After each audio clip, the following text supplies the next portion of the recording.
For the third straight year, the Florida Panthers are in the Stanley Cup Final. The Carolina Hurricanes are left wondering what went wrong. And could the Edmonton Oilers be joining the Panthers as soon as tonight on today's jam-packed Thursday edition of Locked On NHL?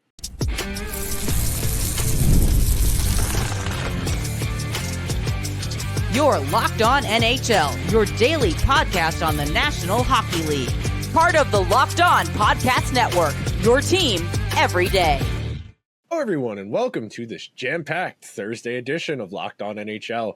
I'm Nick Zararis, the host of Locked On Oilers. That's Hunter Hodies, one of the co-hosts of Locked On Penguins. And we want to thank everyone that is making Locked On NHL their first listen of the day. Locked On NHL is a part of the Locked On Podcast Network, your team every day. Today's show is brought to you by our friends over at FanDuel, where new customers can win $200 in bonus bets if their first $5 bet wins. So on today's show, we are going to walk through the various stages of the two conference finals. To open things out, we're going to unpack what's made the Florida Panthers the team of the last three seasons. Our second segment, we'll pivot. We'll talk what's gone wrong for the Hurricanes, where they need to improve, what they might need to do in the offseason to get closer to where they want to be. And then we'll tie a bow on today's show by talking about my Oilers. We're one win away from going back to the Stanley Cup Final again. And, of course, I'm sure Hunter's going to bring up the Red Wings-Penguins angle of 08-09 at some point during that segment. But, Hunter, my friend, it's the Florida Panthers world, and we're just living in it. Brother, this is the gold standard at least in the Eastern Conference right now. It is so crazy, man. We've gone from the Tampa Bay Lightning making 3 straight Stanley Cup Finals to now the Florida Panthers doing the same thing. Nick, this was something that was very rare in the NHL before this happened. The Penguins, they went to 2 straight Stanley Cup Finals. They won those. But that hadn't happened in so long. And then you have the Tampa Bay Lightning. They get their time to shine. They win 2 in a row. They get back to a third. They lose that one before the wheels started to fall off a little bit. The Lightning are still good, but they're not nearly as good as they were a few years ago. That allowed the Panthers to really build up their team, and you're seeing it now. They lost this first Stanley Cup Final. They were into the Vegas Golden Knights. They beat the Oilers in 7 great games last year, and now they're going for back-to-back this year. It's just crazy that for something that we had not seen in so long, it feels so regular now, doesn't it? It's one of those weird mind tricks your brain plays with you, because the NHL over the last 10 to 15 years has largely been a dominant franchise window, whether you talk about the Kings, the Blackhawks, the Penguins, the Lightning, the Panthers. I would put Vegas in there as having made a couple Cup Finals as well. But by and large, the NHL over the last 15 years has been defined by the haves and have-nots. Do you have 2 or 3 superstars? And you saw it last night. And I think the thing that's especially unique about Florida, and you could put Vegas in this box as well, but as an expansion franchise, I don't think it's as fair to use them as a comparison. But Florida's largely pieced this together over time through free agency and through trades. You think about Tkachuk, you think about Reinhart, Sam Bennett, and then you go through that bottom 9, 12, where they've drafted a couple of those guys. I think Lindell is very much a nice piece, even though he doesn't play particularly high in their lineup. They've put that defense together almost entirely through trades and free agency. And Bobrovsky, of course, is the highest paid free agent goalie of all time. So I don't necessarily think this is something other GMs should try and imitate. I don't know if wheeling and dealing your way to a Stanley Cup is doable for most of these GMs. It takes a lot to go right. You think about where Sam Bennett was in his career with the Flames when the Panthers acquired him. The injuries, he'd missed a lot of games for 2 straight years. And ever since, he's been pretty much lights out. And now you have Paul Bissonnette on Twitter saying that he should get $10 million a year and all this stuff. And it's like, look, man, I like Sam Bennett. He's a really good player. He's been great for them in the playoffs especially. But if you're paying him $10 million a year, I think you have problems with your team. I think there's 2 conversations going on there. Number one, Sam Bennett is 28. He'll be 29 by the end of next season. I think the first 2 or 3 years of that deal at $10 million, you'll squint really hard and you'll feel kind of bad that you're only getting 50 to 60 points from a guy who's getting paid $10 million per year. but you can sell yourself on it because of the non-statistical components, the physicality, the forechecking, the cycle play. And frankly, I'm working on something for my Substack to answer this question as to whether or not he's a $10 million player. Sam Bennett contributes a lot under the hood, especially in transition, and does the little things that make him a useful fulcrum. I don't think it's a coincidence. He's having the best year of his career this year. He's never played more minutes per game on an average basis than this season, never played more power play minutes per game than any season other than this year. And I think some of that we have to attribute to the fact Matthew Tkachuk missed 30 regular season games and Sam Bennett played more minutes in that absence. But I think Bennett's a fascinating case study. I think we would be remiss if we didn't touch on Sasha Barkov giving Dmitry Orlov the too small last night. I mean, Barkov is one of the most there are no holes in his game. It is a perfect style. And the fact he's so big and so strong, he's one of the most quietly dominant players. And I'm not saying he's underrated. It's just that he doesn't make the big flashy play. He's not an explosive skater like a McDavid or a McKinnon. He doesn't have the crazy edge work like Jack Hughes. He is just bigger and stronger. He is almost always in the right place at the right time. And he might have the best positional instincts of any player in the sport. I think back to, there was a sequence in the Eastern Conference Finals last year against the Rangers where Barkov was standing in the right circle, and he had a Ranger defenseman behind him. I believe it was 5-on-5. I don't think it was the power play. Barkov knew he was being marked and had his stick tied up. So he stuck his right foot out, angled it outward, was able to make basically a soccer pass to set up Reinhart for a one-timer, and Reinhart scored the one-timer. And you only have that positional awareness if you're a freak. Like, there's no other way to say it. Unless he has a sixth sense that the rest of us don't have, Barkov is truly a one-of-one toolbox. Best two-way player in the league right now, and it's not even really close, if we're being completely honest. Like, you can have Nico Hischier as a number 2 option, Nick, but it's Sasha Barkov and everyone else in terms of best two-way forwards in the league. He is a top 10 player overall in this league. If someone wants to even argue that he's top 5, Nick, I would listen. I would legitimately listen to it. I may disagree, but I think I would at least listen, considering how good he has gotten these last several years. I mean, this is a generational player. Again, he may not put up some of the points that McDavid does, Draisaitl, Matthews. I'll throw Kucherov in there too because he's continuing to play really well for the Tampa Bay Lightning.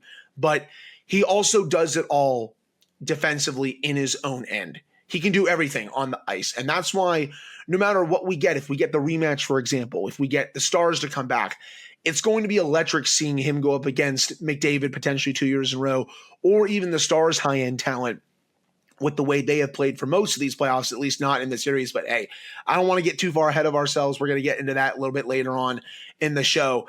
But the way that he undressed Orlov last night was disgusting. And honestly, Nick, I think Orlov needs to burn the tape from this entire series because he's going to be a UFA this summer. And I hope that a lot of teams really don't look at that and be like, ooh, that was not good, to say the least. It's one of those things, man. And I say this all the time about McDavid. You could say it about some of the other guys. You say it about Barkov as well. This is the hardest hockey league on the planet. Yeah. These are the best hockey players in the world, and they make guys look bad. Yeah. They make professional hockey players look bad at the sport of hockey. That is the gap this time of year between these high-end guys. And lest we forget, I didn't even mention, Florida also pulled off a midseason coup, adding Seth Jones and Brad Marchand. Marchand's been a perfect fit. He is the exact type of guy, both in terms of personality and his style, that he's fit there. And Seth Jones has been really good since coming over, Nick. I think that Game 7 against Toronto, that was the best game I saw him play as a hockey player since he was in Columbus. Legitimately. For sure. He was that good. Like, I was like, wow. This is a throwback to when everyone was saying, like, oh, like, Seth Jones is, an elite top 5, top 7 defenseman. You remember that conjecture, Nick, on social media during that time. But that's how he played in that Game 7. I had some reservations about the deal just because I was like, Seth Jones, I think he's fine, but he's not nearly as good as he used to be. But the Panthers are getting their return on that investment so far. I think he's been a really nice fit so far. And as the Ekblad replacement, to adjust for inflation, you let Ekblad walk in free agency where he's probably going to get paid a number pretty comparable to what Seth Jones is getting. And you're just staying ahead of market trend. You're doing a nice job if you're Bill Zito. But if you're the Carolina Hurricanes, you have some work to do this offseason. And that's coming up next on today's edition of Locked On NHL. The NBA and NHL playoffs are in full swing, and every night delivers epic moments and crazy all-time performances. Whether it's a game-winning shot, an overtime game-winning goal, or a back-breaking save, there has never been a better time to get in on the action, and FanDuel makes it easy to stay in the game before tip-off and puck drop and after the game starts. With player props, performance trends, and same-game parlays, fans have more ways than ever to play smart and win big. If you think the Oilers are going to close it out tonight, you're going to ride the hot hand, stay with Ryan Nugent-Hopkins being the best player in the series over Ryan Nugent-Hopkins points. You think Stuart Skinner keeps outplaying Jake Ottinger? Ride Stuart Skinner's save total. There have never been more ways to play. And if you're new to FanDuel, it's the perfect time to sign up, because new FanDuel customers can win $200 in bonus bets if their first $5 bet wins. Make every moment more with FanDuel, the official sports betting partner of the NBA. Thank you to everyone who is hanging out on this Thursday edition of Locked On NHL with Hunter Hodies and I. And I would break out my world's smallest violin for Rod Brindamore, but at the same time, man, you can't trick me. I know what you are at this point. I know. Word to Shaq, I am very familiar with the Carolina Hurricanes game. They have done this 7 years in a row now in the playoffs. They're not a bad team. There's no shame in being a 50-win regular season team who loses in the second round or the conference final every year. There's no shame in that. It's not a failure. But you're never going to win a Stanley Cup with this style of play and these types of players. I think they have nice pieces. Aho, Svechnikov, Jarvis, that's a pretty good 1, 2, 3. It's not on the same tier as Florida, Edmonton, Dallas, Vegas, Colorado. It's not bad. There's no shame in being a good team. But if you want to be great, you want to win a Stanley Cup, you got to get better. And the way they've piecemealed together a defense over the years, whether it's Burns, it's Orlov, Jalen Chatfield was a nice find for them, but they lack a real difference maker that's able to control play, especially on that back end. And as good as Jacob Slavin is, you see the limitations of that defense-first defenseman in this environment where offense is the most important factor and the most essential component of being successful. Being a defense-first team, the longer you go in the playoffs, it limits your paths to victory. I mean, realistically, if we're talking about teams that won a Stanley Cup with defense and goaltending in the last 10 to 15 years, all I got for you is the St. Louis Blues. Other than that, every other of those teams has at least 2 superstar elite players. I mean, you can poke holes in Nick Backstrom, but Nick Backstrom was also like the 4th or 5th most points of any player in the 2010s. So like there's context there that, you know, he played with another all-time great, and you can argue how much of that was him versus Ovechkin, but at the same time, they did win the Stanley Cup with a team largely driven by a forward group of good but not great guys and then 2 Hall of Famers. It's kind of something that I was talking about before the series, and it's that the Hurricanes, they can wear teams down that they're better than throughout the course of a series. You saw them do it to New Jersey, even though Jack Hughes was hurt, but still, they were better than that Devils team. You saw them do it to the Capitals, who they were punching above their weight class to me, it felt like all year. Still, very good team, but you could tell the Hurricane style of play really frustrated the Caps. So you can beat those 2 teams, you can get to these conference finals, but once the Hurricanes play a team that has better big dogs than their big dogs, they struggle. You've seen it now twice in 3 years against the Florida Panthers. Nick, they have won 1 game against the Florida Panthers during that time. They are the gold standard, as we've been talked about. Yes, but you need to add more high-end talent. I texted you this yesterday. I will say it again on here. I know you did your timestamp for Mitch Marner to Vegas. I could 100% see it with the Carolina Hurricanes. If at first you don't succeed, try again. There's all those rumors, Nick, about how he vetoed a trade to Carolina during the season. As I said, Try again. It's the offseason, man. I don't think he's going back to Toronto. You will have your say about once he gets to market, you will have your opportunity to make your pitch to him. That is someone who can play in all three zones. He's an elite player. That will be something that Carolina has not had in a long time. They struck out with Jake Ensel. They struck out with Mikko Rantanen. Eventually, you're going to have to get this right with an elite player on your team, and especially in Rod Brindamore's system. If you don't get Marner, okay, that's fine. Be in on every available high-end player, whether it's via free agency or especially via trade. Nick, I don't think this is going to happen, but say, what if Elias Pettersson from Vancouver becomes available for trade during the offseason? Again, I don't think Vancouver wants to do that, but what if he becomes available? Carolina should be in on that right away. They should be in on every top player that is available for trade this offseason to try and get them over the hump. Again, Rod Brindamore, he's a good coach. But eventually you need to add more big dogs to your team, or we're going to keep seeing the same thing happening, whether it's Florida, whether it's New York, whether it's Tampa Bay, whether it's Boston. All those losses, Nick, they have been to teams with better high-end talent. And I know you kind of crushed the Rangers for kind of the same thing when they've lost to Florida, but at least last year the Rangers, their big dogs were better than Carolina's big dogs. And I think that was one of the major reasons why they won that series. So for Carolina, that's what it's all about this offseason for me. Getting more high-end talent, and potentially, if they want to shore up their goaltending a little bit, because I like Freddie Anderson, but he was kind of exposed in this series against the Panthers. I think you need a bit better of a goalie there. Hey, maybe John Gibson gets traded. Maybe this is the summer, Nick, that John Gibson gets traded, and I think Carolina would make some sense. The John Gibson trade is the Charlie Brown football of NHL online discourse. We keep saying it's going to happen. This will be the year. He's gotta. The Ducks even have a goalie now in Dostal who's better than him, and still, he's still there for whatever reason. The last thought I have for Carolina before we take our second and final break, you are seeing the limitations of running an efficiency-based roster construction. The Hurricanes do not commit a ton of money to big-name guys. They were very happy to replace Dougie Hamilton with Tony DeAngelo. They were happy to replace Tony DeAngelo with Brent Burns.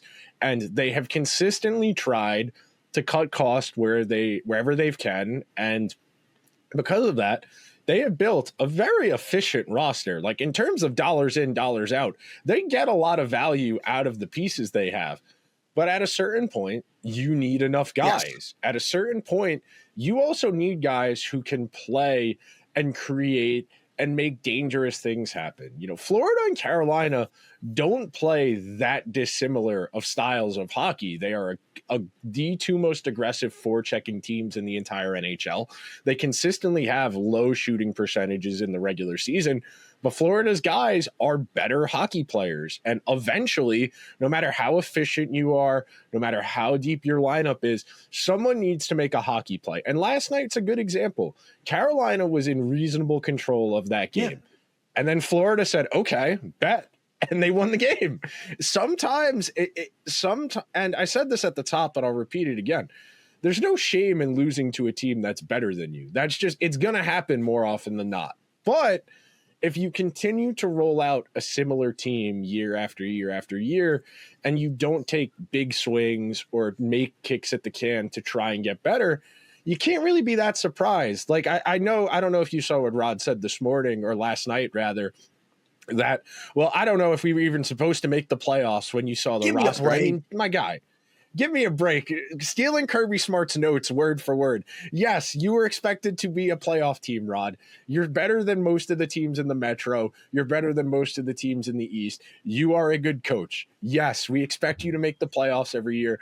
And frankly, we thought you had a reasonable chance of getting to at least the second round because we knew you were better than the Devils. So spare me the theatrics. Spare me the drama. I thought they would take a bit of a step back. But, Nick, I still had this as a playoff team. I don't know. Yeah. What he was kind of talking about there with that one, did they lose guys over the last offseason? Yes, they lost legitimate difference makers in their lineup, but they still did a good job of plugging those holes and also promoting some of their kids. I think Morrow is going to be even better for them next year. I think Blake was decent for them. I think Jackson Blake is going to be even better for them next year. I think Nikishin, we saw that he is ready for the show as well. Orlov is a free agent, so is Burns. I think you can plug those holes with the prospects that you have. And if you want to go out there and get another difference maker for your blue line, I can easily see them doing that too. Ertolski is going to be very busy this summer, but I still expect this to be a playoff team at the very least next year. Anything more than that, like potential team that goes to the Stanley Cup Final, we'll have to see. Go get the high-end talent. Go get the big dogs. There you go. That's what you got to do. We are going to take our second and final break on today's edition of Locked On NHL. And when we come back, Hunter and I are going to talk about the Western Conference Final, what hasn't worked for Dallas, what's worked for Edmonton, and the prospect of an Edmonton, Florida 2.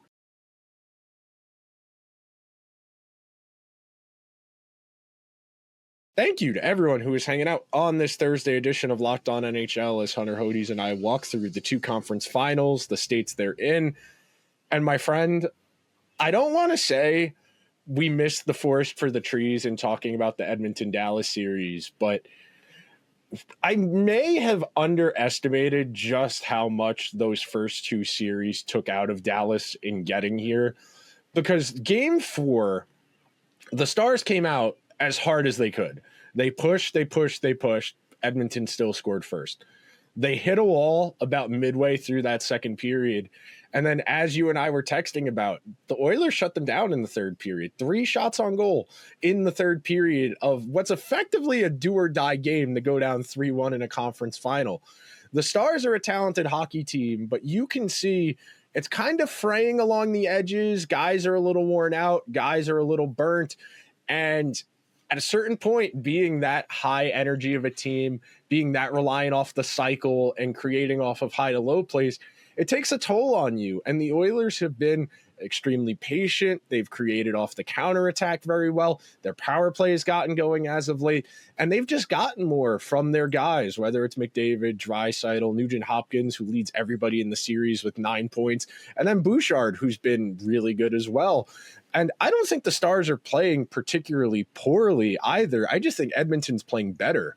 Yeah, that's the biggest thing for me. And with Dallas, this is a point that I've made a few times on some shows. You need at least one quick series throughout a Stanley Cup run if you want to win a Stanley Cup.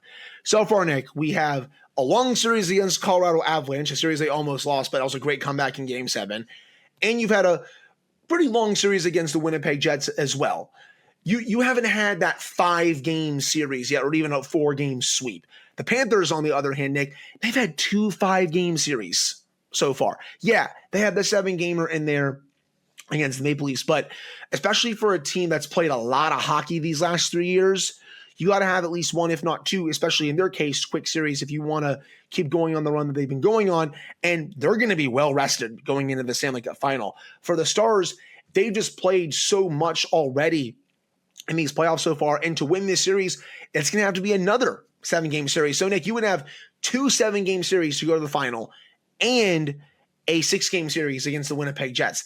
Those are a lot of games. Like, you don't have any break in between the action, kind of. And I do think that's a little bit of their undoing. But also for the Stars, they can't generate at 5-on-5, man. It's been really upsetting to see, considering the way that they were able to generate against the Avalanche and the Jets in the first 2 rounds.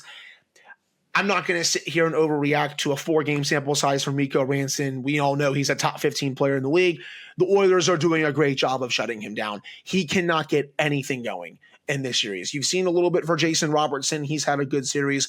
Rupe Hens, you can tell that he's obviously battling his injury. The Oilers are kind of taking runs at the injury because they know exactly where it is. So they're kind of hacking and whacking away down there, trying to get him off his game a little bit. You know, the Stars just need a little bit more from some of their big guns. Again, small sample size, yes, but they still need a little bit more because they can't generate at 5-on-5. Game 4 was what I like to call a playoff masterclass from the Oilers, especially in the third period. That was a defensive clinic from start to finish. It reminded me a lot of what the Penguins did in 2016 when they had a lead going into the third period, Nick. They never relinquished it.